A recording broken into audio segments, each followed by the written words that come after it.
Bonjour à tous. La fête était très belle hier à Champagnole dans le Jura à l'occasion du départ de la 15e étape du Tour de France. Près de 20 000 personnes étaient rassemblées dans les rues du centre-ville pour admirer le peloton et profiter des nombreuses animations mises en place avant le départ de l'étape hier après-midi. Le Jura qui sera également représenté sur le Tour de France Femmes dans 10 jours avec la 3e étape entre Genève et Poligny. Un homme transporté à l'hôpital dans un état critique hier à Tournu en Saône-et-Loire. La victime est tombée de plusieurs mètres de hauteur dans des circonstances floues d'après les services de secours. Il a été transféré en hélicoptère vers le CHU de Dijon dans l'après-midi. Une double inauguration à Soiran en Côte d'Or. La semaine dernière, les élus se sont rendus dans un écrin des havres de fraîcheur par ces grandes chaleurs. L'école maternelle rénovée de façon énergétique et la nouvelle place, le MEX de la Cure.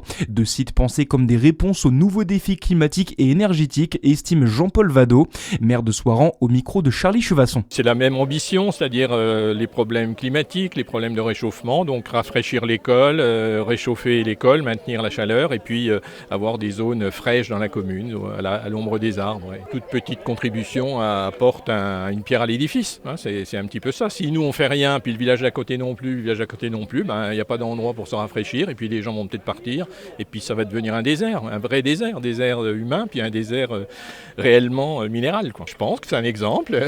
Et dernièrement, on a eu la visite d'un membre du CEE, c'est le Conseil Architecture Urbanisme en Côte d'Or, et qui souhaite amener tous les maires de Côte d'Or ici pour montrer cet exemple-là.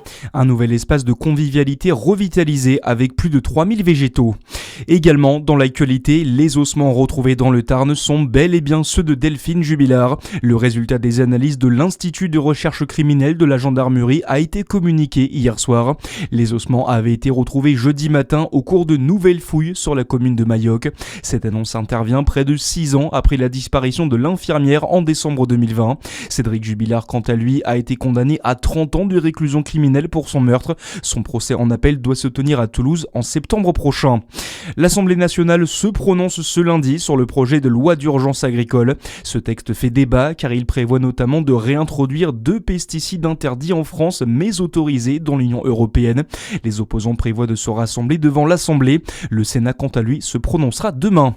Et puis un mot de foot, 16 ans après sa première étoile, l'Espagne a retrouvé sa place au sommet de la planète football. L'Aurora a dompté l'Argentine hier soir en finale de la Coupe du Monde 1-0 après prolongation. Et si la France était bien absente de cette finale, c'est bien un joueur tricolore qui s'est illustré dans la compétition. Avec 10 réalisations en l'espace de 8 matchs, Kylian Mbappé termine meilleur buteur de la Coupe du Monde devant Lionel Messi. Voilà pour l'essentiel de l'actualité, c'est la fin de cette édition. À suivre votre météo sur Fréquence Plus. Très bon début de journée.